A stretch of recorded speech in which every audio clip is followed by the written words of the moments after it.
We'll do it. I can't do it. We'll do it live. Do it live. I'll write it and we'll do it live. Mister, will you please wake up? Grant with that jump shot's off.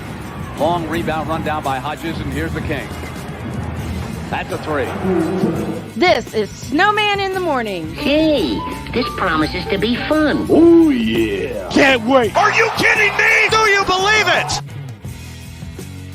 Now I know that will make my partner smile as he is going into the night today.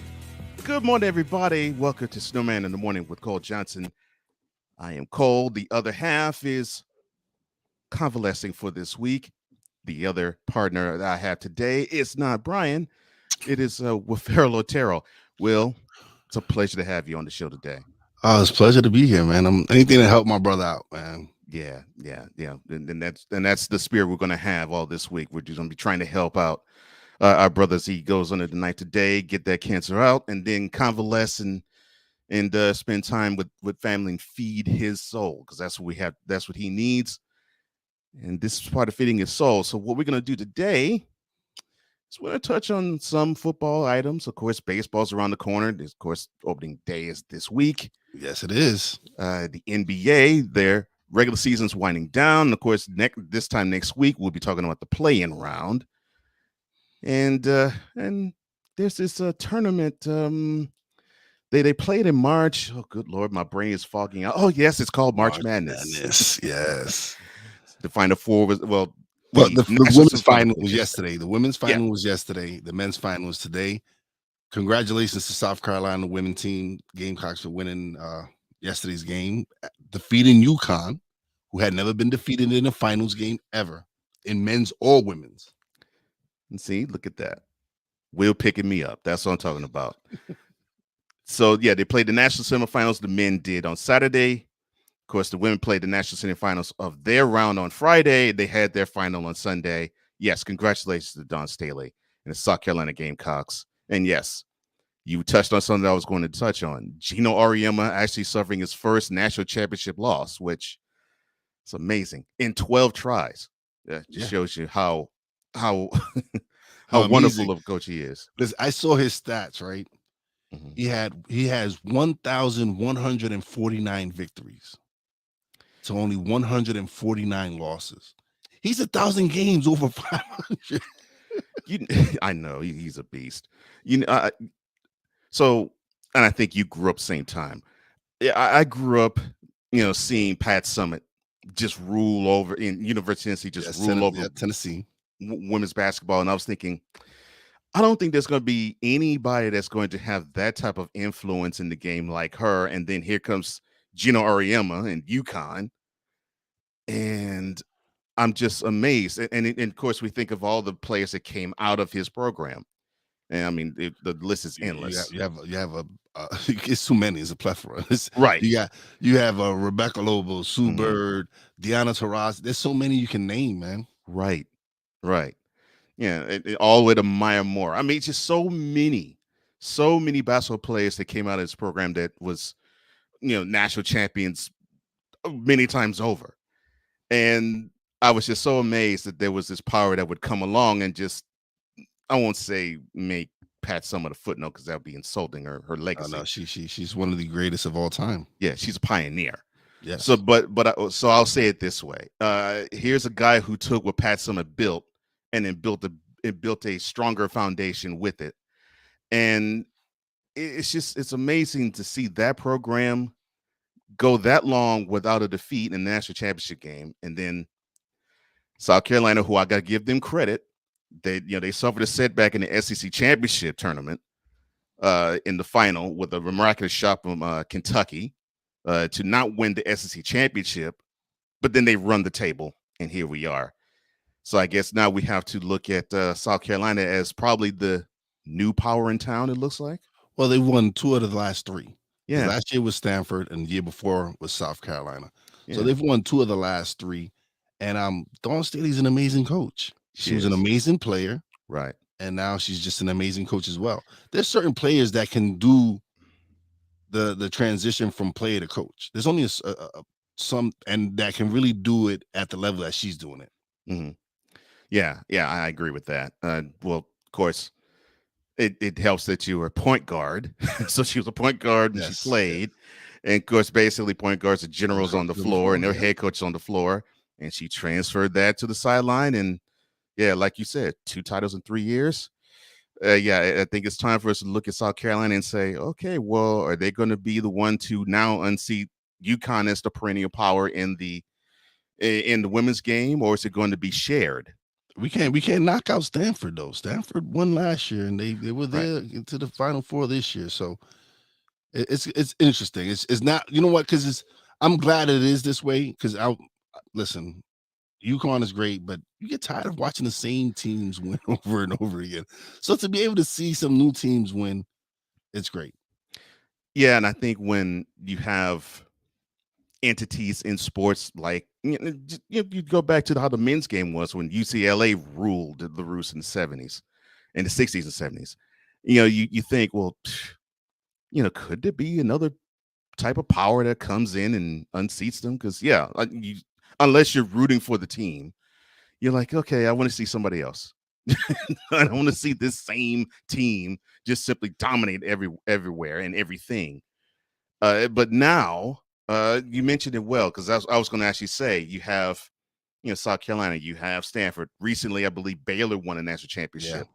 So it looks like it looks like, and I think this is probably the best thing that could happen in college basketball. I think you have this power where other schools and other programs said, we may have to do it in our own way, but we may have to do things similar to what this power does to unseat them. And now you're having more than just one school that's doing it. And yeah, but congratulations to South Carolina, though.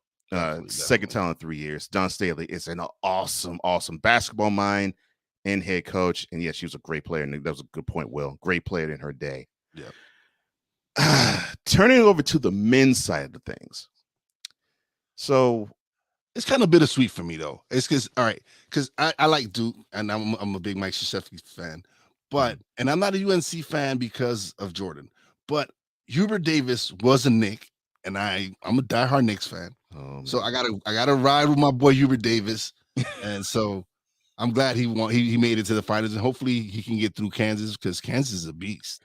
Yeah, they are. I did not think Kansas was going to actually be that power this year. I thought that I thought that when they went through the Big 12 schedule that they were struggling, and I figured that they were going to get nipped somewhere like in the I wouldn't say round 32. I'd probably say like Sweet 16, Elite 8 area. I thought they was going to get snipped then, but they held on. Now they are in the final, and that was an impressive performance over Villanova, who I actually thought would be in the national final, but nope.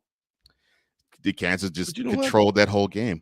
You got to give Jay Wright a lot of props too, man. He's really built that Villanova school program up to one of the best in the country.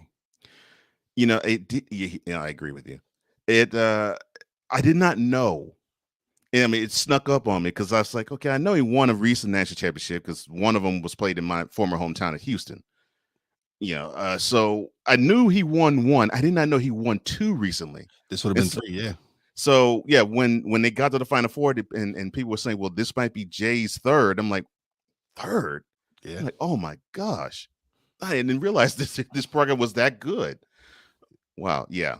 And so it took a great effort from a good team, from a really solid team, to knock off who I thought was going to be I thought they were going to play tonight. I really did. I thought Villanova was going to come and be in the national final, the national championship game, but nope. It is the Jayhawks, and they face the fellow blue blood North Carolina Tar Heels. And I have to talk to you for a second. So you have a rooting interest in Duke. I just wanted Krzyzewski to win and go out on top. Okay. You always want to see one of the greats go out on top. But again, like I said, Hubert Davis is my man, so I had to go with him. All right. Okay. So all right. So you had a rooting interest in Coach K and Mike Krzyzewski. You had a rooting interest on the other side in Hubert Davis. Not necessarily because he was a Tar Heel, but because he was a Knick. It's a Knick, of course. Once a Knick, always a Knick. Okay. Always. So, who in that game did you want to see win? Oh man, it was hard, man. It was tugging on my strings, but honestly, I did wanted to see Coach K go on top, but just couldn't happen. Yeah. Look, I have to give his program a lot of kudos this year in particular, because I really did think that they were going to stumble, and I thought they was going to get booted. I actually did think their program was going to get gone in around 32, because I did not really like how they came into the tournament. Yeah. You know, they stumbled at the end of the regular season. They got spanked by Virginia Tech in the conference championship. And so I was thinking, okay, I think they're going to be licking their wounds because they lost their chance to be a number 1 seed. I think it was a combination of the loss to Carolina in the last game of the season, and in Cameron to boot, right? Yeah. And then the conference championship. But he got his team to focus. They got to the Final Four, and they got to that game against North Carolina, which probably is the most important game North Carolina has ever seen basketball-wise, period. And that does include the NBA's Hornets. I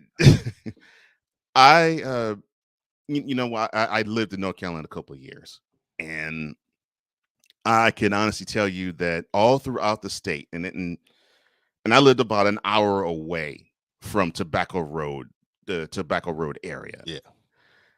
And for me, I would see so many rooting interests. And of course, there's so many schools. I mean, you have Wake Forest, you have North Carolina State too. Yeah. But it is all at that state, no matter where you are, it is all about either North Carolina or Duke. Yeah. And the battle lines are drawn so hard that you can't even call it by geography. It's just it's just whatever interest you have, and it seems like it's a free for all. And if you claim to be one, you're gonna get hated on hard by the other. It's just amazing. Yeah, definitely. Well, so national championship, Kansas, North Carolina. I will dare say I believe nobody thought the Tar Heels would be here. I would say few people probably thought the Jacks would be here. Do you think it's going to be a slam dunk that Kansas will take home the national championship? This will be their first since 2008. It's been a while, yeah. It's been a while. They have the talent, man. That kid that they have, I don't remember his name, but he's a beast, man. He's a beast. The guy who's leading them right now. And Bill Self, again, he's a great coach as well. So it's but again, North Carolina is playing at a level that nobody expected them to play at. Nobody coming in at as an 8 seed, and they didn't have a custom UNC season. Right.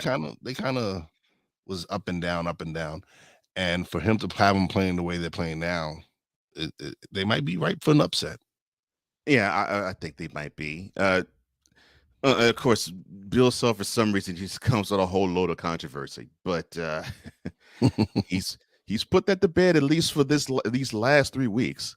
He's done well. Of course, won the Big 12 championship and steamrolled through their region, and to me, actually, I think put forth the best game that a team has ever played against Villanova this year.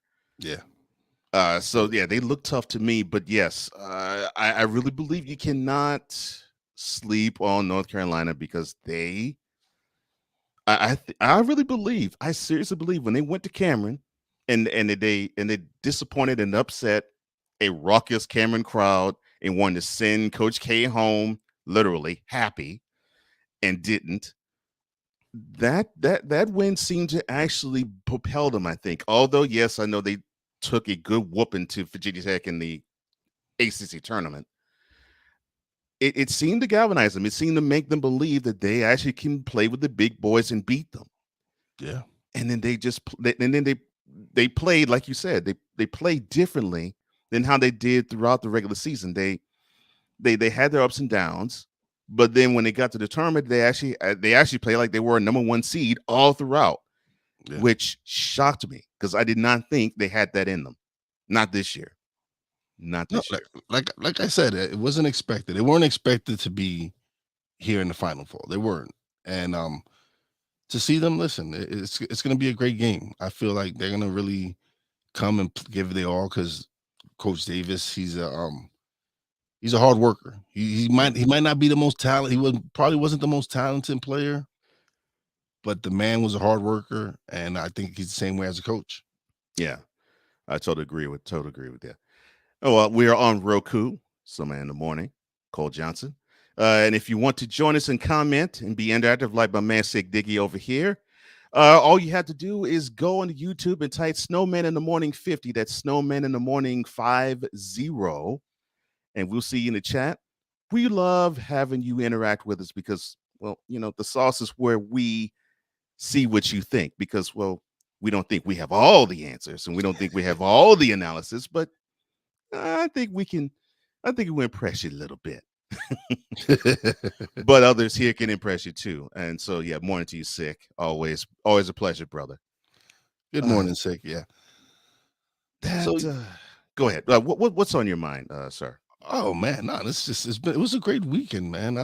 I'm a big wrestling fan, so I spent some of the weekend watching WrestleMania. Okay. So it was cool. Okay, well, let's talk about WrestleMania weekend. Okay. All right. So, which matches were you looking forward to seeing? Which wrestlers you were looking forward to seeing, and which matches disappointed you when you actually did see them? Oh man, actually, the main event kind of like it wasn't so good. I didn't enjoy it. It was Brock Lesnar and Roman Reigns. I thought it was going to be better than it was, but to me, the match that the match that stole it for me was the Edge and AJ Styles. Man, there's just two consummate professionals, and it was great. I'm glad you touched on those two matches in particular. How can I put this and be really, really diplomatic? The build-up was great. Yes. But I knew the match was going to be one note. I knew it was going to be formulaic because what the problem that I've seen WWE do was they have built Brock Lesnar. And look, this current incarnation of Brock Lesnar. It's funny. I love it. I love him. Love it. I love him. He's now showing personality. Yeah. He's never showed personality ever. No. And for him to show this personality now, I love it. Yeah. And I'm not a big, I used to, because they built them up so much. Yes. But now to actually see him be able to be himself, and show his personality. Yeah. I love it. Yeah. And same with me. Not necessarily his next big thing era, but when he came back from his he was just dominating everybody and just beating everybody. Yeah, I found that to be boring, and not necessarily him. I just found how they made his matches boring because I'm like, okay, well, so basically what you're saying to me, WWE, is that every guy that's going to come into the ring has to always come hitting him with their best shot or their finishing move the first minute of the match. Yeah. Well, what story are you trying to tell? So, in knowing this, I was like, the buildup was great. And of course, Roman Reigns, huge fan of his tribal chief persona. Well, yes, he's another one. His huge fan of his persona. This part of this Roman Reign right here, yes, is the best incarnation of Roman Reigns I've seen, even when he was in the Shield. Yes, because now again, he's showing personality. He's showing another side, being able to work the mic. Like before, it was always Seth Rollins and Dean Ambrose. Right. Those were the big mic workers on the Shield. Right. And for him to do what he's doing now, I love it. It's amazing. Yeah. Yeah. I'm gonna touch on the Hall of Fame ceremony, Sick, because I saw a little bit of that too. But yeah, the buildup was great, and I knew that was. I was like, I knew, okay, well, the hype is going to probably overshadow the match itself, And for me, it did, because I was like, okay, all right, so I'm seeing 10 minutes of what I thought I was going to see. And I would have been surprised if they actually made Brock a little more vulnerable and built up Roman to be a little bit more of a butt kicker. If he actually could put on other moves besides his Superman punch and the spear. Yes. Or go or resort to low blows. But you notice, like, WWE's champions just usually have basic moves. Hogan had the leg drop. Right. Cena had the FU, whatever it is. Yeah. Lesnar with the F5 in Suplex City. Mm-hmm. So the only one I've really seen that it was Seth Rollins, and Daniel Bryan, and well, now it's Daniel Bryan, but now Daniel Bryan Danielson. Danielson. But it seems like they just have they pick these champions that just have basic moves. I haven't seen a champion that really recently that really, besides Kofi. Yeah.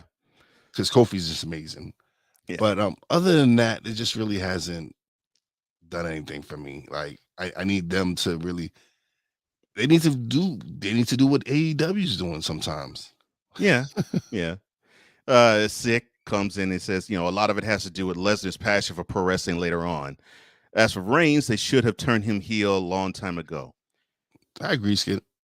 Sick, to your Reigns point about, I think this was right around the time WWE Universe, as they called the fandom, started to wholeheartedly, coldly turn toward Reigns. And this was before his WrestleMania main event with Undertaker. I think it was like the year before. So I think this is when he was in FCW. And I saw him cut a heel promo, and he cut it with a whole lot of personality. Of course, you could tell he didn't have the confidence to pull it off like he's doing the Tribal Chief character. Yeah, back then he wasn't Roman Reigns. Back then, though, he was talk on. I forgot his name. Yeah, it was a weird name. Yeah, it was a Polynesian-ish type of name, but I can't remember what it was. But yeah, and what I saw was, this is potential. They could build off of this. They can build off of this. I'm like, why did they? What? And I think the promo that I saw was like, it was like 2012, 2013, and so 2012, because they came later, 2012 in WWE, Ambrose and Rollins. Yeah. So I fast forward to 2016. I'm seeing this one note guy on the mic, and I'm like, they could care less what he does in the ring. The fans just don't find him interesting. Leate, that's it. Yeah, that was it. Yeah, thank you, Sick. But I do have to say, though, the day of the WrestleMania after he had the beat Undertaker, I love the fact that he allowed the crowd to just boo him for 10 minutes. He didn't say anything except for the last 4 words of "This is my yard now," and left. I'm like. I was like, if this isn't a ringing indictment against WWE to make this guy have personality, I don't know what is. Yeah. But finally, when he came back, what was it, 2020 SummerSlam? When he finally came back finally, we saw the personality that I think we've been looking for with him, and he has soared. Yeah. So I knew that part was going to be great. Because and again, like I said, Lesnar, I love this character, this iteration of Lesnar. He's awesome.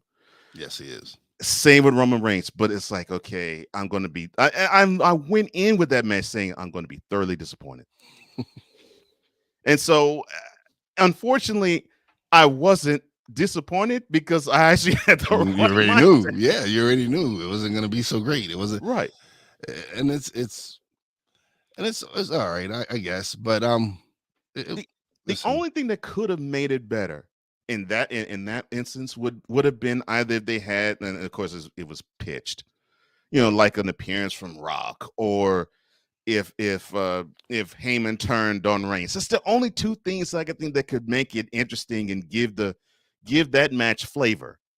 Yeah, I was expecting The Rock to pop up at the end so they could start because next year's WrestleMania is in Hollywood.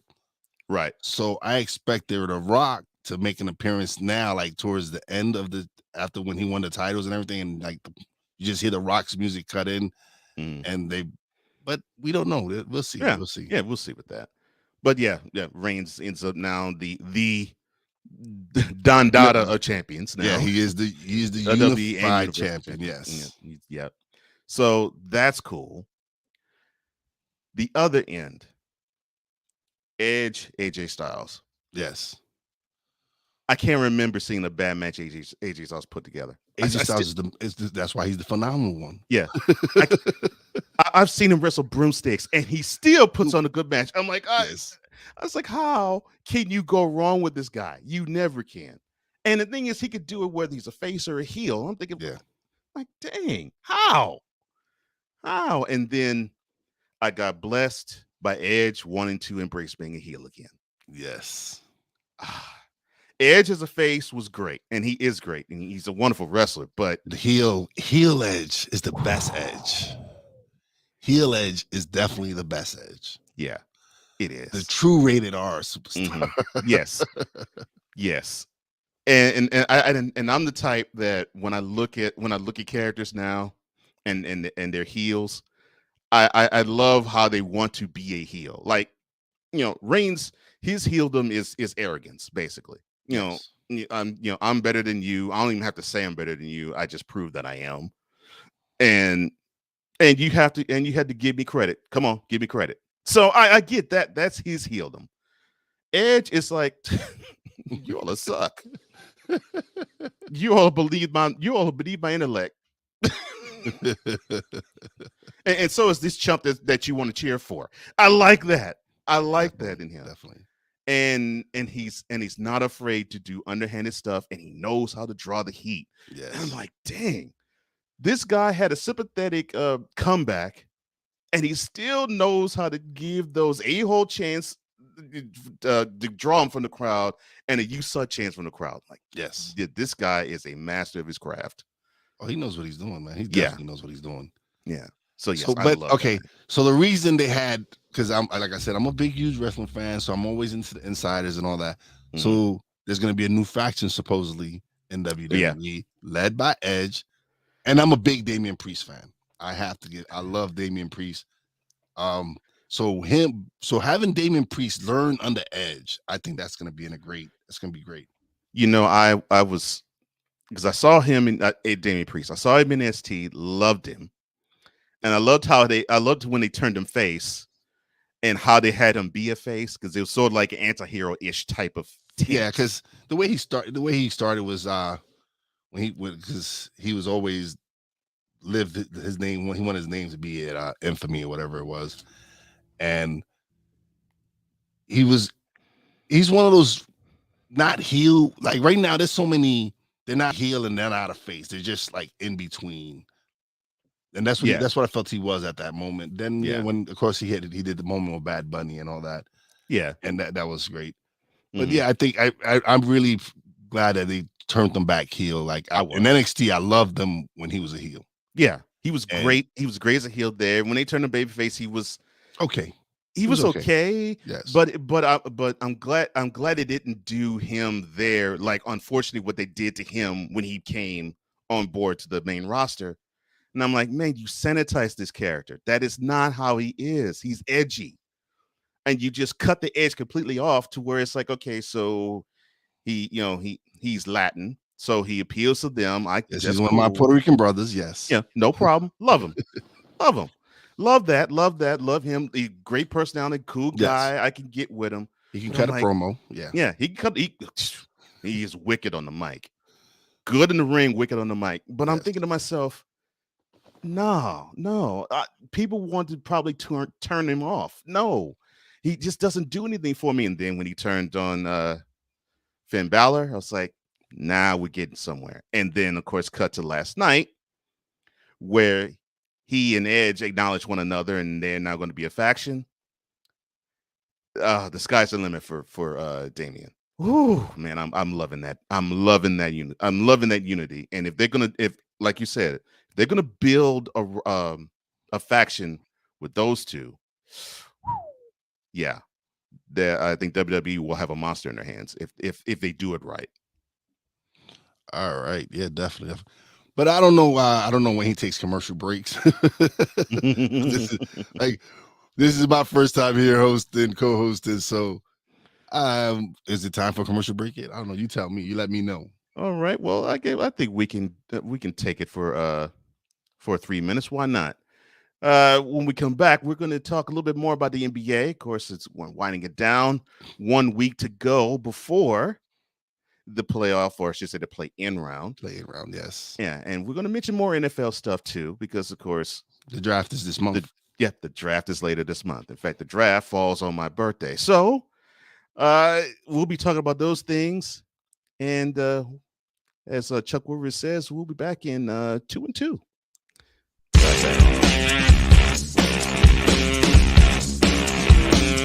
This is Snowman in the Morning.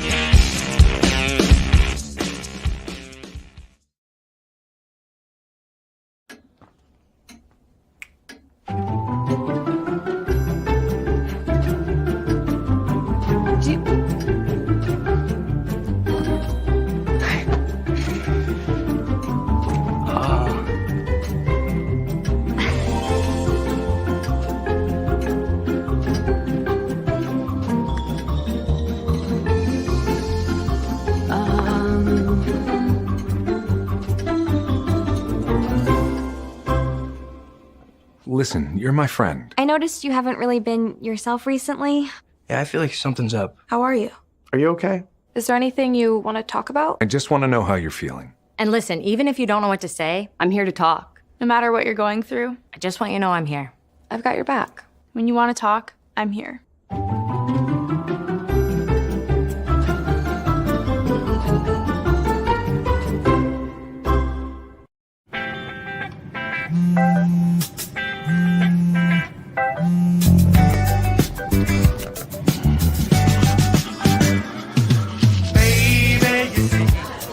You're so right for me, and I'm right for you. I love the things you do, like sweet tasting wine. Your lips are so divine. Your loving turns me on. My lonely days are gone. That's why I'm never gonna let you go. Never gonna let you go, babe. I'm never gonna let you go. No, never gonna let you go.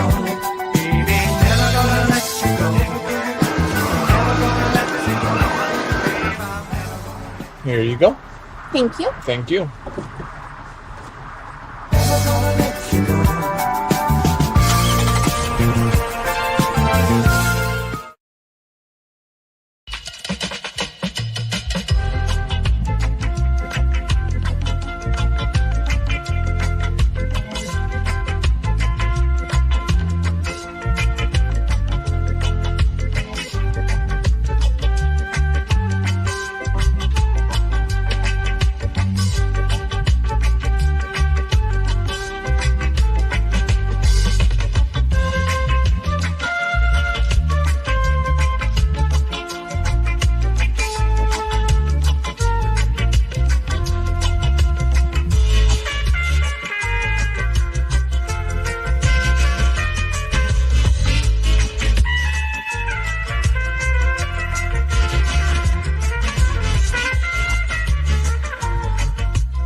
Hey guys, it's me, Isabella Gomez, filling in for Smokey Bear because he's got more to say than just... Only you can prevent wildfires. Like, if you're outside enjoying a barbecue, don't let a hamburger distract you from fire safety. Make sure you aren't dumping your hot coals or ashes onto the ground because that could start a wildfire. So take wildfire prevention seriously and let's save the world one day at a time. Juntos con Smokey Bear, podemos hacerlo. Go to smokeybear.com to learn more about wildfire prevention. Mister, how do you operate this Twitter thing or this Instagram thing or whatever the heck? You're supposed to know all this stuff. Anyway, welcome back to the show. Official SITM. That's how you reach us on Twitter. And I am Cole Johnson. I know I am not Brian Snow.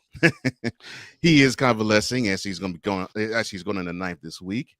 But I am joined by a fellow who Sig said it reminds him of MVP. And Will. I saw that. I didn't think about that. Wise. What's going on, my brother? It's good to hear your voice. Hey, good to hear you guys. You guys are doing great. Appreciate it. What's up, man? I've never been so damn nervous in my life. You got this, brother. You got this. The only two things that made me more nervous was the birth of my daughter and my wedding day 3 years ago. But I just wanted to check in really quick and say you guys are wonderful. And to the folks in the chat, thank you for sticking with me. And we're getting ready to head out here in the next 30 minutes to go get checked in. And hey, Sig Diggy, I'm doing good. I'm probably going to be out the next 2 weeks because I got so scared. I couldn't eat, and I was very weak yesterday. And Will, you're going to love. Well, both of you guys are going to love this. And driving up here to Indy, my wife said, "Look, you're going to eat something, or I'm going to kick your ass." So, such a loving wife. Yeah, she's gonna open a can of whoop ass. Yeah, but I understand it. She bro. was ready to open that can of whoop ass, but y'all know Jody. Jody has been my lifeblood. She's been guiding me through this, and once she saw that I was going to crash, we stopped immediately, and she got some stuff for me, and I was able to eat, which is good. Good. But yeah. I love you guys too. I love you guys too. Much love to you, man. My pick for tonight, even though I got Connecticut wrong, thank you, Dawn Staley in South Carolina, for that. Yeah. I'm going with the Tar Heels. Okay. There's something about when North Carolina plays Kansas in the Final Four, which I believe this is the first time since 1991 in Indianapolis. Oddly enough, in Indianapolis. But she should have gave him. Oh, she gave me the stunner in a couple of ways. Oh no. She basically said, "Eat or I'll kick your ass." But yeah. No, Sig. Jody gave him 2 number 1s, and I know it's not the index fingers. No. No. And that's before the Stone Cold Stunner. Right. And it's named the Stone Cold Stunner. I mean, Kevin Owens, you just copied a move. That's all. Well, he got permission from Stone Cold. Yeah. He did. All right, you guys. I'll let you keep kicking ass. Well, and I'll check in. Well, you do the same, man. And our thoughts, our prayers are with you. I love you personally. I know Will shares the same sentiment. And do everything you possibly can and rest, because this platform is here for you. We love you. And we know you're going to beat this thing, because it has no choice but to be defeated. I got no choice but to beat it. Yeah. I got no choice. Well, thank you guys so much. I know I don't sound like myself, but that's because I'm crying right now. But thank you guys so much. And it's time to stomp a mud hole in Cancer's ass and walk it dry. That's right, man. Definitely, brother. Definitely. That's the bottom line, because Snowman says so. That's right, my man. Oh, how about that Laker L yesterday? See, sometimes I knew he was going to bring that up. You said with me exactly where I was going to go. Wait a minute. What makes it so bad, I was half asleep when my wife turned it on. She says, "You want to see this?" I look up, I see the score. I said, "Nope, the Lakers are going to lose. You can turn it off." She turned it off. All right, let me get out of here. All right, man. Time to go beat cancer. I love you guys. I'll be back. Love you too, brother. Love you too, bro. That's Brian Snow, one half of Snowman in the Morning with Cole Johnson, my partner. I hope everything goes well with you, sir. So where should I go? Should I go Lakers or should we continue with WrestleMania? No, we can go to Lakers. We could definitely go into NBA. All right. Okay. Well, all right. So the play-in round will start next Tuesday, and so we're in the final week of the regular season now. The regular season will end Sunday. Yeah, and along with I'll start with the Lakers L, which was 129-118 at home to the Nuggets. They now sit 2 games from the 10 spot behind the Spurs. Who own the tiebreaker. And yes, they own the tiebreaker, which means the Lakers will actually have to finish 1 game above them. So that means they actually are 3 games behind, technically. So yeah, things look really grim for them. Couldn't happen to a better team. No, it couldn't. I'll come back to why it couldn't happen to a better team.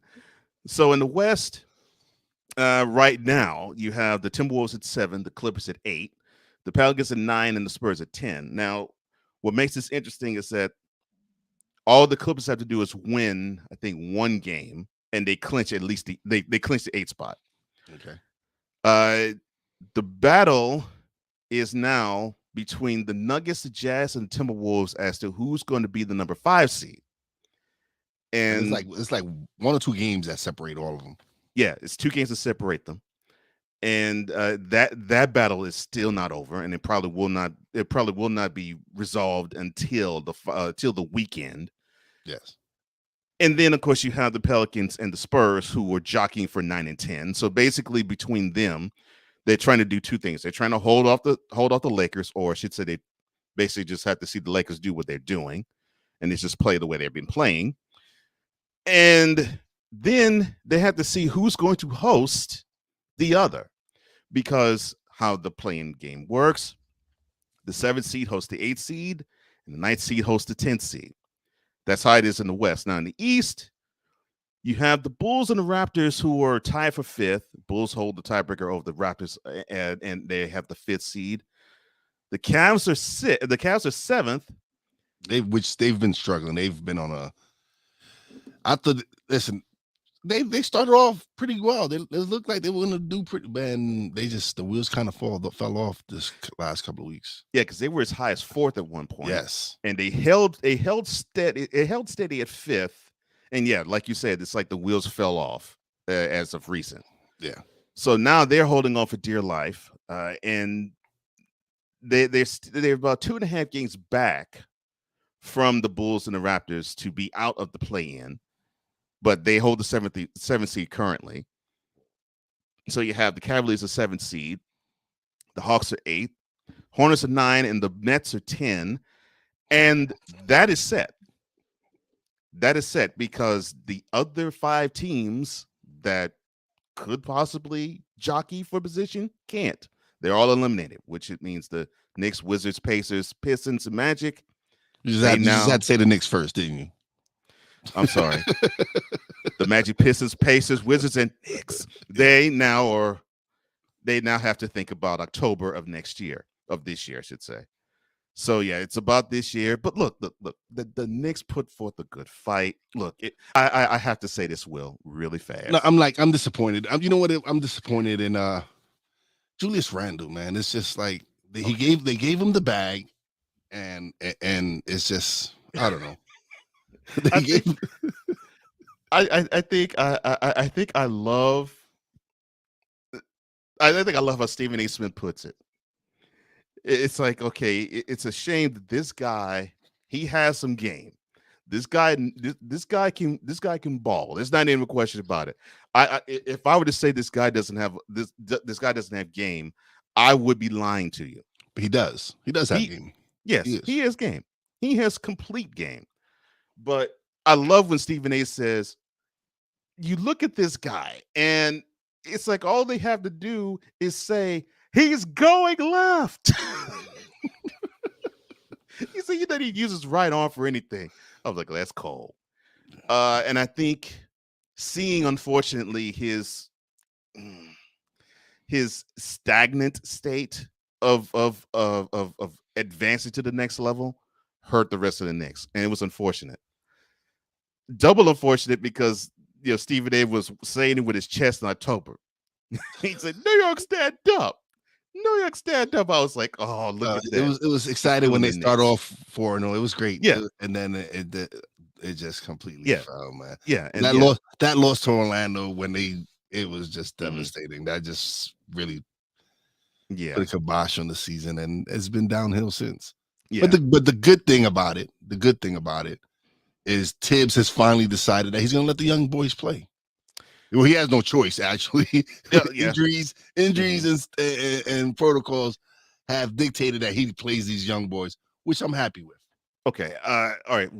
With that being said, I love Tibbs. He's one of my favorite coaches. He's one of my favorite. Has been one of my favorite NBA coaches the last 15 years, without question. One of my favorites. Now that you've seen him a couple years being the head coach of the Knicks, the prevailing opinion has been that he grinds teams to the ground. Do you think that he's done that with the Knicks this year? Yes. Yes. And because he's stubborn, he's stuck in his ways, I guess. And because if you look, you got to give Obi Toppin more play. Yeah, you have to. This is one number one pick. He has some skills.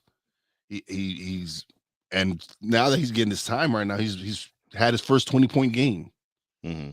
And then you also have RJ Barrett, who's taking his game to the next level. He looks like he's the second best player in that draft behind Ja right now.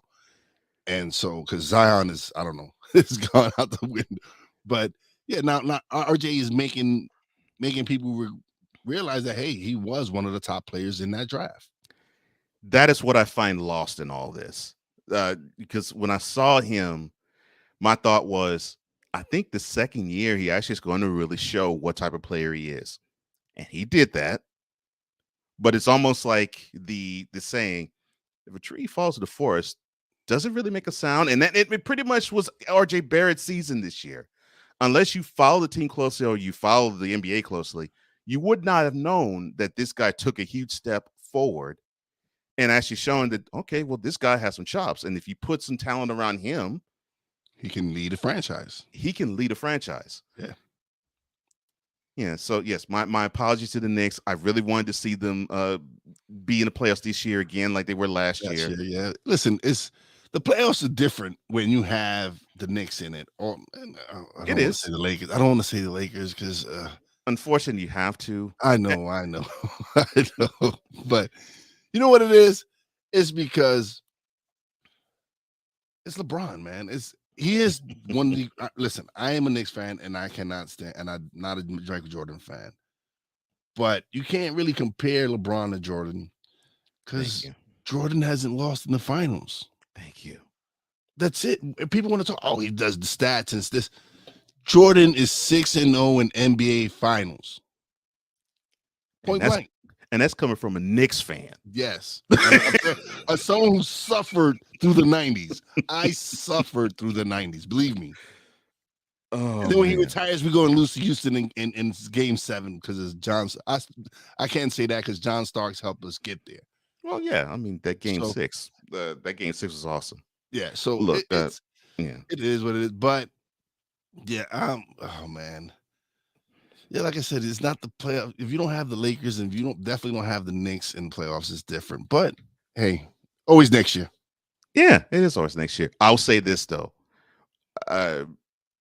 When the playoffs started last year and the other games played, it was like, okay, it's kind of cool.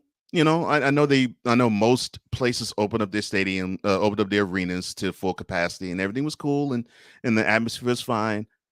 And they got to the Hawks-Knicks first game, and the atmosphere was absolutely crazy. Yeah. And I had no rooting interest. I don't root for the Hawks, don't root for the Knicks either. But man, MSG went ballistic.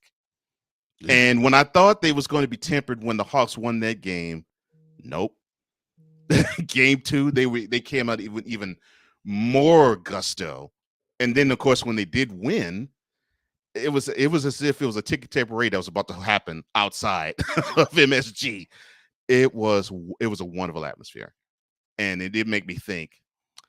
Yeah, I think we as basketball fans have missed the Knicks being in the playoffs because it's a different type of atmosphere. It's a different type of thing. It is. No, I agree with Sick though, but the competition of it back then was amazing. Even though they won 6 titles, there were some great teams back then, man. Yeah, it is. You had the Houston teams. You Mhm. had of course you had Boston fell off because Bird left, but then you still had what else? Who was there? Indiana was pretty good. Yeah, The Indiana, Pacers, yeah. they were pretty good. Yeah, Pacers, yeah. Yeah, you Yeah, had Pacers. Phoenix You with had- Barkley and Kevin Mhm. Johnson and Dan Marley. Yeah, yeah, the Magic that had their run. Shaq, they had Shaq, yeah, Mhm. Shaq and Penny, Mhm. and then Shaq decided to go to LA. Right. And then the Heat started to rise up in the latter part of the 90s. Yes, once Pat Riley left us, abandoned us. Not once Pat Riley abandoned us. Oh man. That is all good. But listen, he built something great in Miami though. Like, Yeah, he did. And it started with him getting Zoe from the Hornets. Yeah. Yeah. That was a good. That's yeah. really that's what Mhm. transformed that franchise is Yeah. him getting Zoe to Miami. Yeah, it gave him that tough mentality I think that they were lacking from their inception until the time that Zoe became Heat. Yeah, definitely. Sick. I will try to find a dope leather jacket. And the Theme to Shaft is one of my favorite songs of all time. So I'll see if I can pull that up. Andrew, morning as always, my friend. Love you, bro. Sick. I know. I agree. Sick says, y'all know how bad Patrick Ewing wanted to win a championship and rub it in Jordan's face. Yeah, of course. I mean, A lot of because people wanted to rub it in Jordan's face, man. Yeah, Barkley wanted to win. Listen, there's a lot of Hall of Famers that don't have rings because of Jordan. You got Mhm. Stockton and Malone, Yep. Barkley, Ewing, Yeah. Reggie Miller. Yeah, there's quite a few people that don't have rings because of Jordan. Yeah. But yeah, definitely with Patrick Ewing, considering that he stoned Jordan in the national championship in '82, and then of course we fast forward a decade later, Ewing just knocked on the door, and never got through against Jordan. But the only time he beat the Bulls was when Jordan was playing baseball. Baseball, yeah. Yes, and Scotty decided he wasn't gonna play. Yeah, he didn't want to play because they designed to play for Kukoc.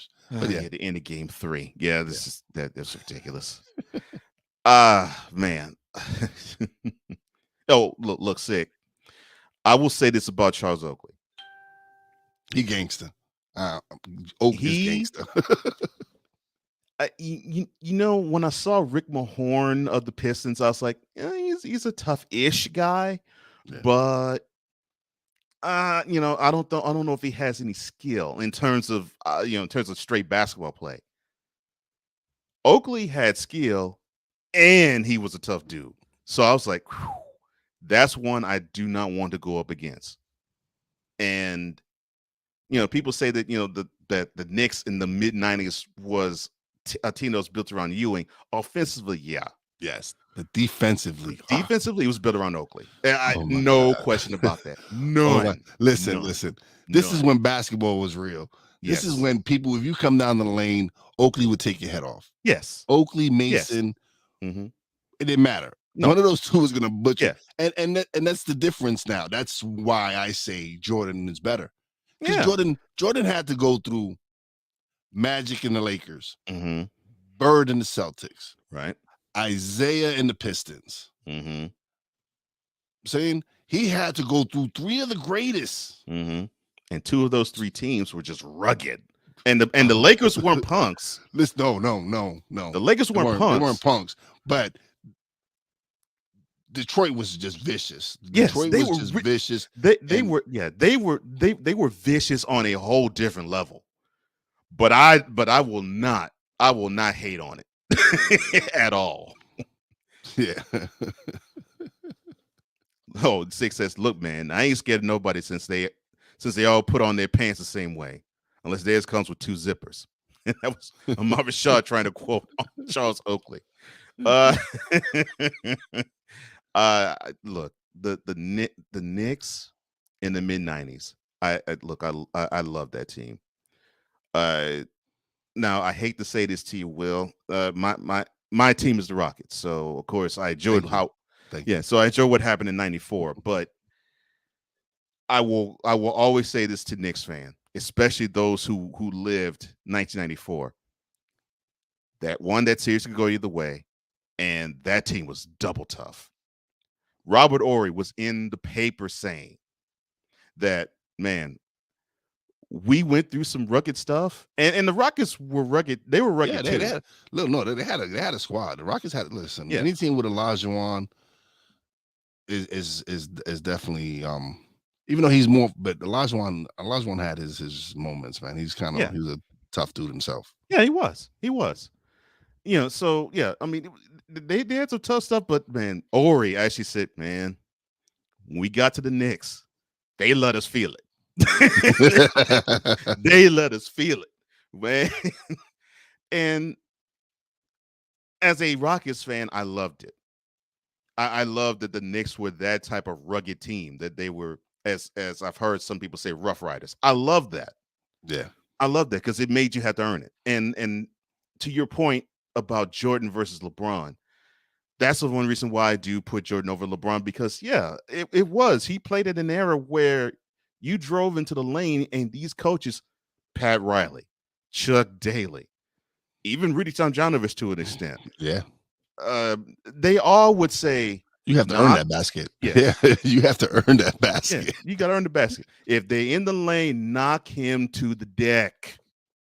Yeah. Make him feel your presence. Yes. Or like what in Remember the Titans, there was a line where there was a coach of one of the rival teams that said to his best player, his star player, quote, "Shut him up hard." Close quote. That was the mentality of front court players. Yeah. With the post players defensively. They're like, if you see a little, especially if it was a little man, if you see someone drive down the lane, make him feel it. Knock him straight to the deck. I miss that. I miss that in today's game. Because it was like what Xavier McDaniel said in '92. It's like, man, this is a man's league. It's not a man's league anymore. No, it's not. The X-Man. Yeah. I love him too. The Six says, let's not forget when Larry Grandmama Johnson joined the Knicks at the same time Alonzo Mourning moved to the Heat. Oh yeah, the fight. I can still see Jeff Van Gundy on Alonzo's leg. That, you know what's so funny? When Six said that, that's exactly what my mind went to. It went to just seeing him on Alonzo Mourning. With the stand, holding on for dear life onto that leg. I'm like, oh man. Yes, definitely. I can laugh at it now. Mm-hmm. As Snowman would say, as Shaq would say, touch him up. Yeah, that type of energy that the NBA, I think, deemed was how can I put this? Disgracing the league.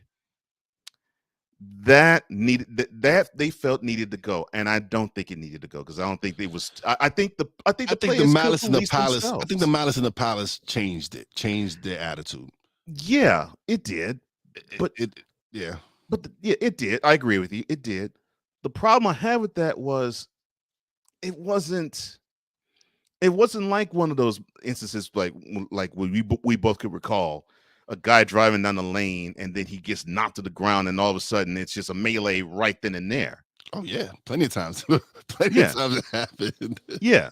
Now if it was from that, then I could see them say, okay, we need to crack down on this. But no, it was like, okay, they had a couple shows. That was that. It seemed to calm down. And all of a sudden, raucous stuff from the stands started to happen. With someone tossed the cup in Artest's direction, and there we go. If it were to have happened where someone was like I'll say, for example, Game 4, 1984 NBA Finals, when the Lakers on a fast break. Let's see if I can get this correctly. Rambis was receiving a pass from, I think it was from Magic. And McHale came over and knocked him, literally knocked him parallel to the floor, and he hit the deck hard. Now, if the crowd were to have just simply gone raucous and invade the court and try to fight with the players then for that type of play, then I'd say, okay, yeah, we need to police that. But that's not what happened. But I really believe the players could police themselves. So we don't see that, and now we see this open style of play where it's not really all that interesting. I mean, we could see threes all day and night long, fine. But the post play, non-existent, sucks. There's no post play besides Joel Embiid and there's no and Jokic. But yeah. There's no. Well, I can't say that because my boy Mitch Robinson needs to build up some post game. But yeah, it's non-existent. The big man is gone from the game. It's like there's no real. Besides Embiid and Jokic, there's no real big dominant big man. I miss that too. And again, I miss the Shaq moments where you feed it into the big guy and he dominates. Yes, and that's what the game was about. If it was possible for him to yam on all five, he'll do it. I miss that. And I've always said, Shaq at his best. I like the fact he had the skills and that he could dribble between his legs. And if Shaq was in shape, he would be dominant. He would have been the greatest of all time. If he had, like Kobe said, if he had Kobe's work ethic, oh yeah, he would have been. He would have been the greatest ever. Just dominated everybody. Oh yeah, no question. And I love the fact he could go coast to coast when he was younger. It was cool. I always said when he committed himself to be the straight up bully, when he was like, I own being the biggest player in the game, I own being the most dominant, I own being the strongest, and you can't stop me. That was when I fell in love with Shaq. Love it. Yeah. Sick. I have seen that documentary, Untold Malice at the Palace. Wonderful documentary. Love it. And yeah, and I also agree with you, Sick. No battle for the boards. Here's a prime example of that. So before 2017, there was only one man who notched a season triple-double, and that was Oscar Robertson back in 1962. So you have Russell Westbrook, who does it in 2017. And then he does it again the next year. Then he does it again the next year. And you look at how he's doing it, and it's not the physicality that you see a person who has the hunger of wanting to grab rebounds like a Dennis Rodman. There's no big guy in the middle to stop him. Not only is no big guy in the middle to stop him, there were times there was no big man for his own team that was willing to grab the board. Yeah. They would see the miss. They would run to the other side of the court to have Russ get it. And I'm like, man, really? And it cheapened the triple double. And I was like, really? So this is how we're gonna maneuver here? Really? Well, when you're the only player on your team, then of course you're the only guy who can do the assist, rebound. Of course, you're gonna get a triple double every night. Mm-hmm. And look, and that's not an indictment against Westbrook's talent. I mean, dude is talented. He's talented. He's a talented guy. But a lot of those triple double games he had, there was a lot of things that was grooved for him.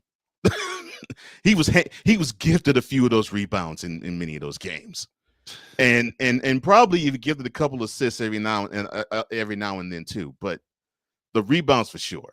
I'm like, man, because I mean we're talking about a 6'3" dude. Oh yeah, he could leap, but he never made a living in the paint. Whereas I could say with Oscar Robertson, he made a little bit of a living in the paint, but not Russ. And to your point, Sick, that is what I miss, because I loved seeing guys just battle. I mean, just literally battle for rebounds. Yeah. And we don't see that. We don't see that. No, not at all. All right, so to wrap this portion up, the NBA talk up, well, the play-in is, of course, going to be next week. You have, on top of the East, you have the Heat, the Celtics, who came on strong from out of nowhere. Yeah, best team since the All-Star break has been Boston. And that is not even a misnomer. No, by far, they were the best team. By far, they've been the best team, even though Phoenix has been dominant and they have the best record. But since the All-Star break, Boston defense has been reminiscent of true defensive teams because they play some D. Yeah, and I love that about them, and I think that's why I actually like the fact that they rose from, I think they were at one point the 7th seed, I think, all the way up to now, and they're now the 2. Yeah. Not that far from the number one. They were number 1 for a couple. Yeah. For a little about a week or so. So to go from where they were at to where they're at now, it was an amazing turnaround. Yeah, it is. It is. So yeah, the Heat's 1 right now. Celtics at 2. You have the Bucks nipping at the heels at 3, along with the Sixers at 4. They both have the same record, but the Bucks, of course, having the tiebreaker of games 1 over the Sixers. They would hold the tiebreaker if the season were to end today, and they would hold the same record.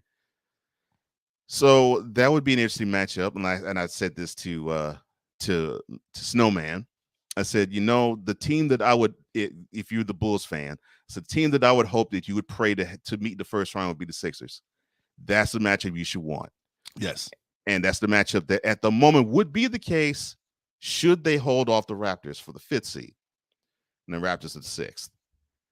Now in the West, you mentioned the Suns, who they're easily the best team in the league. It's not even a question. Which I will poke fun at. I will poke fun at Lakers fan now. 1 week to go in the regular season. Do you think that team can beat the Suns now? I don't think so. The Bucks? No, the Lakers. Oh hell no, no way. I was hearing Lakers fan actually say, well, forget the playing round. We got the playing round. When we get into the playoffs, we'll be the 8th seed. We'll play the Suns, and we will beat the Suns and advance to the conference semifinals. Can't happen. No. I agree with you, bro. First of all, Westbrook is not the answer to Devin Booker. Definitely not. No, not even close. Anthony Davis is not even playing at the level he was playing 2 years ago in the bubble. He's just an injury-prone big man. LeBron is 37 years old, and he's still doing his thing. He's still doing his thing. I give him his props. Yeah, he is. But no, and their bench is older than dirt. I think a couple of them played when Jesus was around. Who knows?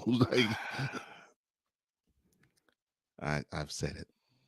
And I did not even coach Will to say that. Didn't coach him to say that. 6 says there's no confidence in these players regarding their abilities. Is there reluctance for this generation of big men to get in position under the hoop? I think, to answer your question, Sick, I really believe, and I've said this, the NBA now is a 10 wing player league, and you have many guys who are now 7 feet tall, and they want to act as though they have handles of a point guard. To shoot threes all day. Yeah, the handles of a point guard, the shooting stroke of a Stephen Curry, and the motor of a James Worthy to just run up and down the court. And I just bothers me. That's why. Listen, that's why I love my boy Mitchell Robinson, because he plays the inside game. He grabs the boards, and all his points are dunks. Yeah. They're all dunks. He's not. He doesn't go out and shoot threes. He doesn't have a jump shot. His are off of putbacks and alleys, and he rebounds and plays defense and block shots. That's what I love about my man Mitchell Robinson. So now, if the Knicks don't sign him, I'm gonna be upset. No, Lord. please, for a man's Please sign health, him. Please sign sign him. Please sign him. So the West breaks down from 1-6. The Suns have clinched home field, not home court. I'm sorry. Yeah, home court throughout the playoffs. Yes, throughout the playoffs, including the finals. Yes, best record in basketball. Best record in basketball. The Grizzlies are 2. All right. And show of hands, who thought the Grizzlies would be the number 2 seed in the West? Absolutely coming no the last week of the regular season. No one out there. Nobody out there. Okay, I'm looking. I'm looking. I don't see any hands. Exactly. Nobody. Yeah, nobody. Credit to them. Wonderful team. But that's what's the difference. They have a great team. Yeah. Plus, they have a great superstar in John Morant. Yeah, they do. The pieces around him complement him, and they go out and ball and play. Yes, 100. And they're not one of those teams that go out and shoot threes all day. Even though lately they have been hitting the three. They've been hitting the threes, but they're a team that plays all around basketball. That aspect is missing. Yeah, and that's why the Suns are great. Yes, That's why Grizzlies are great. That's why Boston is great. Right. That's why even with Giannis and the Bucks, they're great because they have a solid squad around them. Mm-hmm. Yep. They learned their lessons from the year before. They surrounded them with squad last year. Look what happened. Yeah. They're now the defending champs. So you have the Suns 1, the Grizzlies 2, and they pretty much have locked it to number 2 seed. I don't see them. I don't see any team coming from them. Yeah, they got the number 2 seed in the West locked. Now the battle is for 3 between the Warriors and the Mavericks. Now, of course, the enticing thought process is this: if the Nuggets stay the 5th seed, that might not be the best draw. So, and especially with the Warriors, since they don't really have a big man presence. I mean, yeah, you could say they have a physical presence in Draymond Green, but he's been out. He's been out of injury. He's been in and out, right? Yes. And Wiseman is Wiseman still in the G League? No. Wiseman's is out for the year. He's out for the year. He's out for the year. Yeah, they announced that last. He got hurt in the G League. Yeah, he got hurt. Oh man. And yeah, he's now out for the year. Wow. So they have to rely on bench play to actually have that big presence. And so if they're the number 4 seed and the Nuggets are the 5th seed, they're in trouble. Jokic would have a field day with the post. Definitely, because there's no one there. Draymond's not there to. No. Mm-mm. Field day. So the Warriors are 3rd. I think they stand a better chance with the Jazz, who are 6th at the moment. The Mavericks are 4th, but they're only a game behind the Warriors. So now they're battling between those two for 3rd. I would have thought the Mavs would be in the position they're in now. Right. Especially after trading Kristaps Porzingis. Mm-hmm. And it seemed to have made the team better. Just for some reason, I don't know what it was. It seemed as if Porzingis was a weight on the whole team, not just Luka, just the whole team. And then all of a sudden, and I don't mean a cancerous thing. It's just like a style of play just seemed like just does not agree with them. They didn't fit. They didn't fit together. Right. And so his presence is gone. It was basically like an addition by subtraction type of thing. And the Mavericks are now on the doorstep to winning 50 this year. Yeah. And, kudos to them and kudos to Jason Kidd. Great first year with them. If it wasn't for the Suns or the Grizzlies, or I would even say the Celtics, I would dare say that Kidd would be in line for Coach of the Year. But he's not going to sniff it because I think one of those 3 teams. Monty Williams has done a great job. I really think it's going to be Monty's to lose. I really believe it's going to be Monty Williams. The guy in Memphis also, you have to give him kudos. Yes, definitely much credit. Yeah, and then another first year head coach in Boston. Mm-hmm. He's been great. Moving Brad Stevens to the front office and stealing the assistant coach from Brooklyn and bringing him to Boston. Great move. Was genius. It ended up being a great move. Yes. And a lot of people wanted to get rid of it in January, but here we are. Now they're like, no, we cannot get rid of him. Here we are 1 week away from the regular season being over, and I don't think they are now. He has them up there playing. Oh man. And cool. How you doing, brother? And yes, Tigers did a great job. They did a wonderful job. About the Nuggets, yeah, that's what makes it even more remarkable. The fact they don't have Murray. They don't have Murray, and they've had him almost all Michael Porter Jr. Or Michael Porter Jr.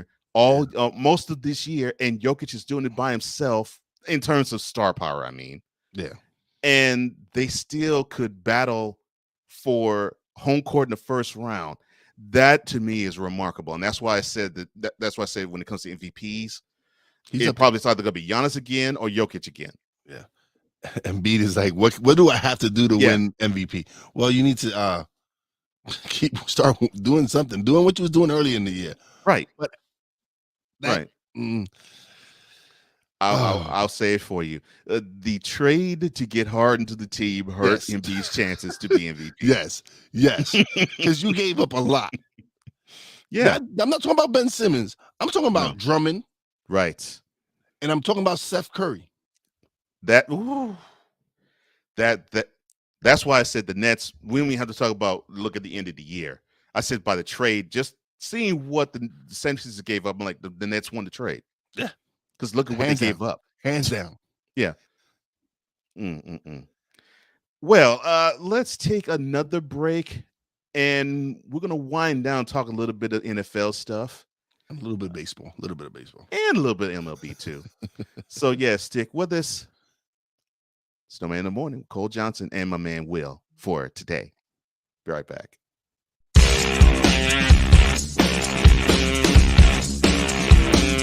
This is Snowman in the Morning.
Listen, you're my friend. I noticed you haven't really been yourself recently. Yeah, I feel like something's up. How are you? Are you okay? Is there anything you want to talk about? I just want to know how you're feeling. And listen, even if you don't know what to say, I'm here to talk. No matter what you're going through, I just want you to know I'm here. I've got your back. When you want to talk, I'm here.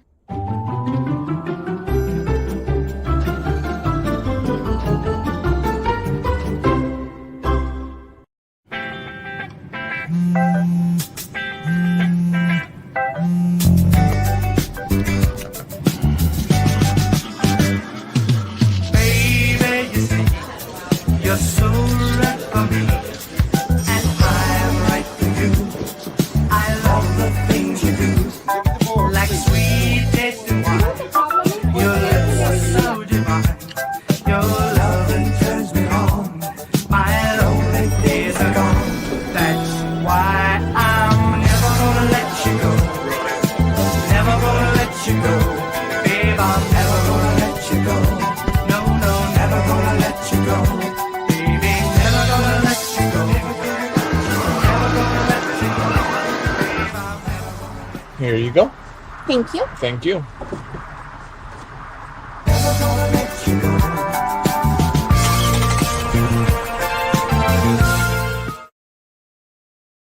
Hey guys, it's me, Isabella Gomez, filling in for Smokey Bear because he's got more to say than just... Only you can prevent wildfires. Like, if you're outside enjoying a barbecue, don't let a hamburger distract you from fire safety. Make sure you aren't dumping your hot coals or ashes onto the ground because that could start a wildfire. So take wildfire prevention seriously and let's save the world one day at a time. Juntos con Smokey Bear, podemos hacerlo. Go to smokeybear.com to learn more about wildfire prevention. If you can celebrate Christian McCaffrey having a 1,000,000 season, if you can celebrate Marshall Faulk, who had a 1,000,000 season, by electing him into the Hall of Fame, then why can't we celebrate the guy who originated the 1,000,000 season with a Hall of Fame election? I'm talking about the one and only Roger Craig. If you want some, come get some. Welcome back to Snowman in the Morning.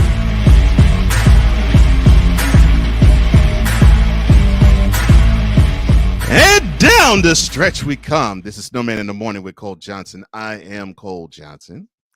I am not Snowman in the Morning. That's my man Will over here. Snow is, I know he's probably somewhere in the chat or somewhere listening or watching. We're with you, brother. He's going under the knife, get that cancer out of him. And we're going to be celebrating that already out as of right now. So, I did say we were going to be talking about Major League Baseball and some NFL. Yes. I'll let you decide which one would you like to talk about first? Since opening day is this week, let's talk some baseball. I figured that's where you wanted to go first. All right. So I know NBA, you talk about the Knicks being your team. I'm smelling another New York team that you like, and if I have to hazard a guess, it would probably be Yankees. Yes, in the Bronx. So you're a Bronx guy. All right. So this is something that is personally funny to me.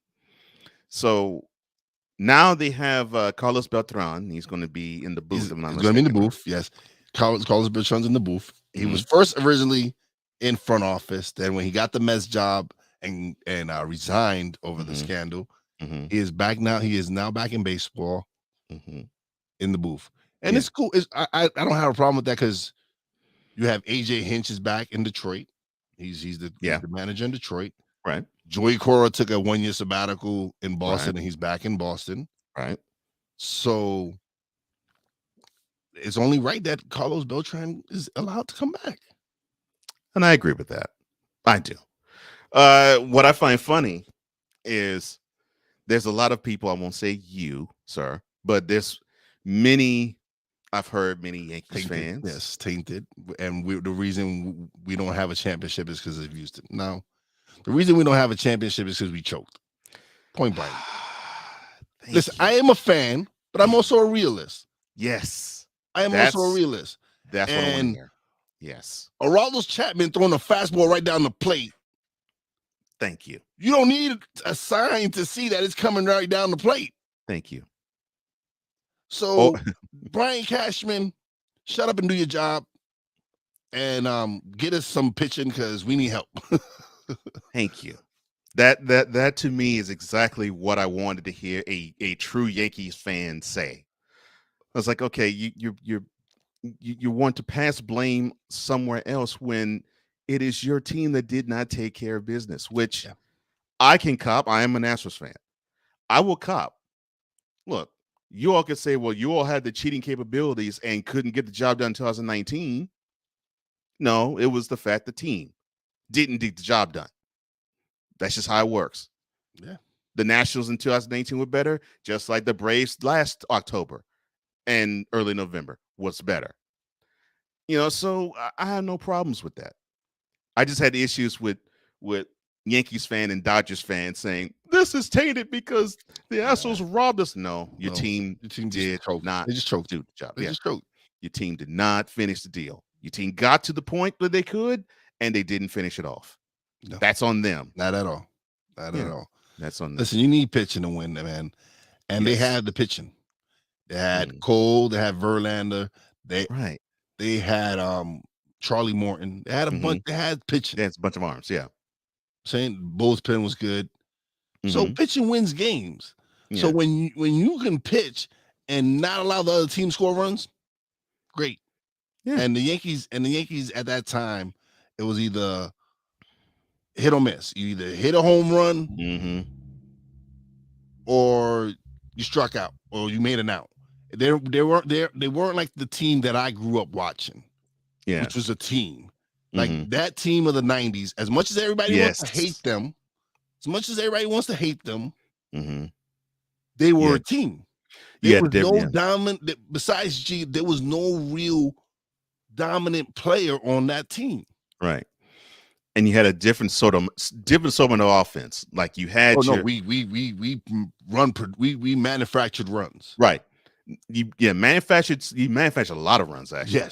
Yes. But you had the ability to have some pop. Homers, yes. You had with Tino Martinez, Paul O'Neill, Bernie. You had pop in the lineup, yes. You had pop in the lineup, but you manufactured a whole lot of runs. You hit and run. You stole base. And that's what baseball, that's why that is why baseball. That's why I love the Tampa Bay Rays. Yes, because they do that probably better than any team. Definitely AL East. They play baseball. And one of the best teams in the league because of that.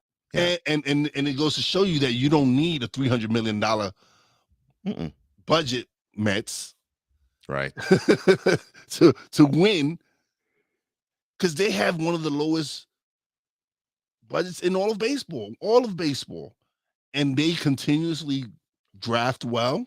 Yeah. Trade when they need to trade their star players, they trade and get equity and value back. And that's how you're supposed to do it. Exactly. That's exactly how you're supposed to do it. All right, so I guess we're in the AL East, so we'll talk about that. Do you see the Yankees winning the AL East this year? No. And since you say you don't, do you think the Rays are going to win it? I like the Rays, but I also like what Toronto has done. I was going to ask. I like what Toronto has done. By going out, re-signing Jose Berrios, and adding the pieces that they added this year. They have a really great. They have a lineup, man. That lineup is dangerous. Dangerous. Having 3 second-generation players that are all great players. Vlad Jr., Bichette, Biggio. That's not including Springer. Yeah, I was about to say, and then there's George Springer, which it's not even including Springer. And then all the other players, even though they lost Marcus Semien, they still solid. They still that lineup is sick. Yeah. I think the only thing that they're missing is a bevy of arms. If they can get that situated, if their young pitching, if their young pitching could do anything, they're them and the Rays are the team to beat. And not just an AL East. They could probably be the team to beat. Period. Yeah, or teams to beat. Period. I think that we have. I think that is going to probably be the most interesting division. It always is. It really is. It's to have, because now you look at it. Besides Baltimore, the other 4 teams are battling for first place. Right. Yeah. And you're right. And they're not just battling for wild card. They're battling for first place. Yes. To be the team to win the division. Yeah. Yes. And you don't have that with the other 5 divisions. You really don't.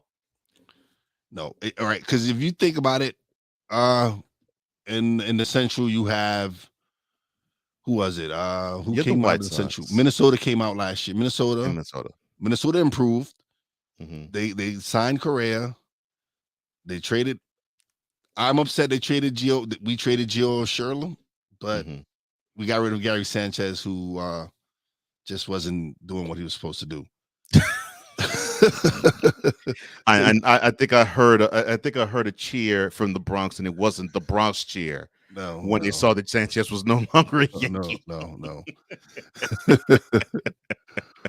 But then you think out west. Oh man, Seattle. I like Seattle. I love the moves that Seattle's done. They have a real good talented team. I love Seattle. the Angels, they just released Justin Upton, Mm-hmm. designated him for assignment. So I don't know. Mike Trout is getting up there in age. Yeah. He's been injury prone the last couple of years. Mm-hmm. You have the monster in Shohei Ohtani. Mm-hmm. He's a beast, and the way he's doing it 2 ways. So Rendon had a bad year. Mm-hmm. He didn't really have a great year. You let Pujols go. He's back in St. Louis. Yeah. Happy to say that. And then who else is that? Oakland. Oakland is always Oakland. Oakland is Oakland. Billy They Bean always is hang around. Yeah. Yeah, Billy Bean is just a genius at what he does. Mm-hmm. And so they've traded some players this year. Blue Jays added Matt Chapman from Oakland to play third base. That's right. That's right. I remember that deal. Yeah. So that's a big deal. They Mm-hmm. traded Olsen to the Braves, who had to replace Freddie Freeman. Right. They got younger with Olsen, even though Freddie Freeman was the man. Yes. He got younger with Olsen. Mm-hmm. And then they also traded 2 pitchers. They traded 2 pitchers to the Mets. And so the A's still are a major league farm system. But yet they continue to win somehow. But yes. Yeah, how they could still end up competing for a divisional crown and they don't really have the stud players or the stud contracts. It still blows my mind how they do that. But yeah. You're right. It's amazing. And I'll say this. I think the Astros for the first year in 5, I think will have to worry about possibly not being the division champs. Well, they're older. Mm-hmm. Verlander's coming back from surgery. Right. But who after Verlander, who do you have? Like as far as pitching? It's no name. I can't even think of a pitcher's name. Yeah. And that was a slight concern last year before they actually got themselves right in June. Mm-hmm. And it was, it was like, okay, well, they have no relief pitching, and the starters, you almost had to have them have help with middle relief with most of them. Yeah. In order to actually go somewhere until they found their stride in June, and then the bats got hot and they were fine. But I don't think they can rely on it like that this year. Well, because now you lose Correa. That's a huge loss, in my opinion. You lose Springer last year, which I believe that's a huge loss as well. Yeah, that's a huge loss. Mm-hmm. So now what you have Altuve, you have Alvarez, you have Bergman. Yeah, but you can't really. It's not the same Astro teams that won titles. You can't. It's not not the same. No, yeah, Altuve and Bregman have to be beasts. Yeah, and now you have to have more. You have to have more of those types of pieces. Actually, have to produce even more than they did when they were in the regular flow of what their team was 5 years ago, and that's asking too much, in my opinion. And I don't see them. I personally don't see the Astros coming out the West. I really don't. I want them to. I don't see them. I'm sure you do. I'm sure you just like I want my Yankees to come out at least. Yeah. But I'm a realist, like I said. Yeah. I'm a realist. And yes, people talk about Yankee fans. Oh, y'all always think y'all gonna win. Listen, you have to go in with the mentality that you're gonna win every year. Right. That's what you play the game for. Yeah. You have to go in with the mentality that you're gonna win every year. I know that we don't win every year. Mm-hmm. It might seem to people that we do, but we don't. We haven't won since 2009. Yeah. And before you all went on that streak in 96, it was a 15-year drought. Bro, so I suffered, man. I suffered through the 80s and 90s with George Steinbrenner trading all our star players for Ken Phelps. And Steve Balbano, about whatever, man. It was just these trades killed me growing up. Oh wow. Okay. Well, that's the AL. We'll touch on the NL another time, probably tomorrow. So, but yeah, before we do wrap things up, I think I want to touch a little bit on NFL.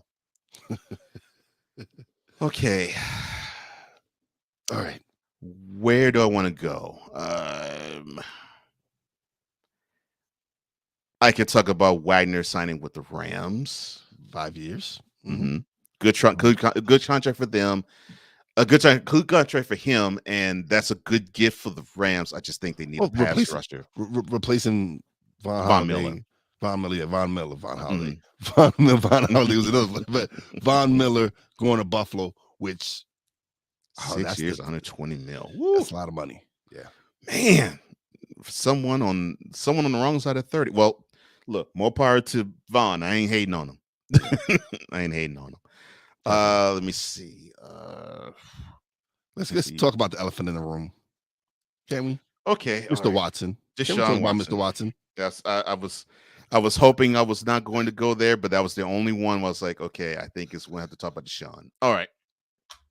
So what I see is a guy who, when the it's NFL all about the money. It's all about the money. Yeah, definitely is.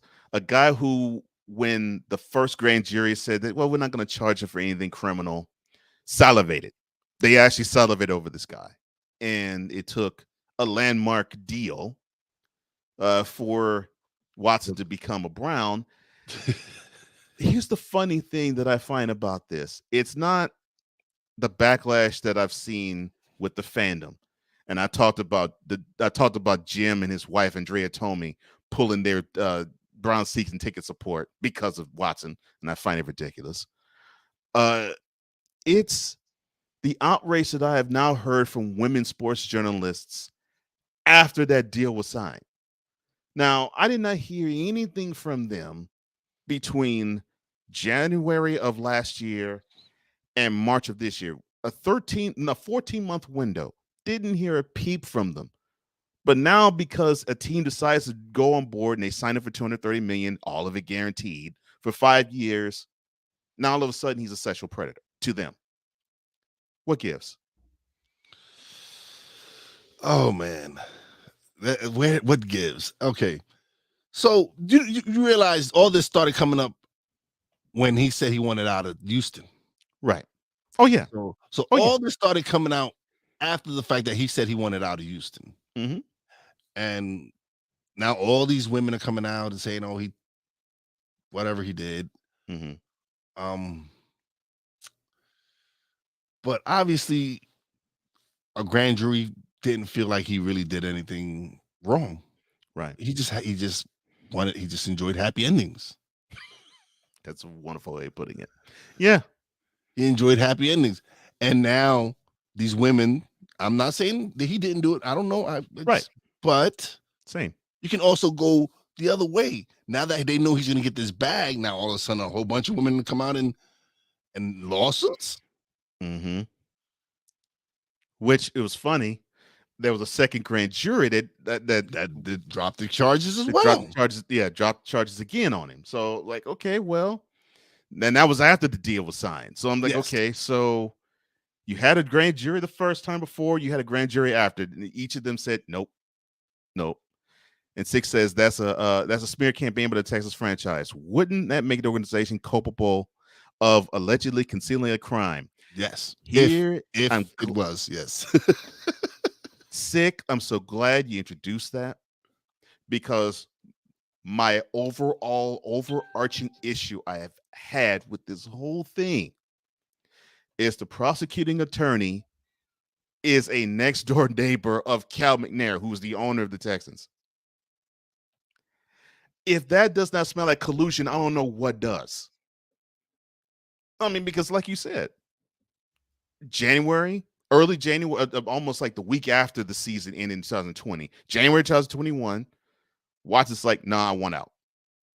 And then 2-3 weeks later, here come 22 of 50, as they say, different women who said that Deshaun Watson acted sexually improper with them. I'm saying to myself, really? And the moment I saw that Tony Busby is the prosecuting attorney's name, the moment I saw that, I'm like, man. And I said this on air, actually here last year, and I still would stand by it, but of course now it doesn't matter because he's no longer a Texan. Yeah. I said, if Deshaun Watson were to say, you know what, I withdraw my complaint of wanting to leave Houston. I'm going to remain a Texan. Those charges would drop like a bad habit. None of that would have came out. And it would not have come out. Those charges would have dropped. And that is what makes me so disgusted about the whole situation. Yeah. Now, I'm a Texas fan. I hate to see Watson go, but I understand why he wanted to go. Listen, first of all, you get rid of my best weapon in DeAndre Hopkins. And don't tell me about it. Get rid of him. Get rid of him. And for what? Yeah. For a running back that is his best years was 4 years ago, and he's coming off of an injury. He basically is a walking cast. Look, I love you, David Johnson. You just gave away your star player for nothing. Yeah. And then you expect your quarterback to be happy that you got some running back that can't even stay on the field? And it's been proven for the last 3 years then that he couldn't. That was like, okay. Yeah. That was just a slap in the face. It was. And then, of course, J.J. Watt was on the downturn of his career. Yeah. But he saw that he wanted to go. And he saw that the head coach of the time, Bill O'Brien, was just making these boneheaded moves. And the ownership got rid of him. And then Cal McNair, supposedly, this is reported, that he had a dinner with Watson, and he said to him, okay, so whatever you want us to do, let us know, because we want to do what you want. So who are the GMs that you want? Who are the coaches you want? And of course, one of the coaches that he wanted was Eric Bieniemy. And one of the GM names he wanted was Louis Riddick. That wasn't going to happen. The question, let's get that straight. That wasn't going to happen. The question I have to ask to the room is, do you think the Texans even came close to wanting to interview either of those guys? No, not at all. Not at all. And the only reason I think, no disrespect to Lovie Smith, he's a great coach. Yes.